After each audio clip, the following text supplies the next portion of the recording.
For the recursive case, add an else statement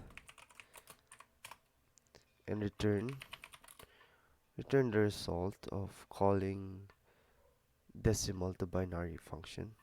Okay.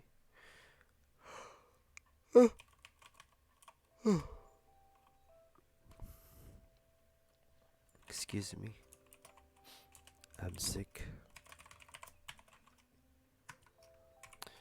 Just pass in input.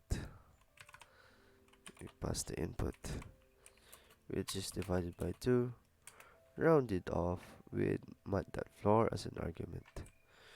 Okay, so before we write input divided by 2, we wrap it inside with a mat.floor utility as a whole inside the decimal to binary function as an argument. Yay!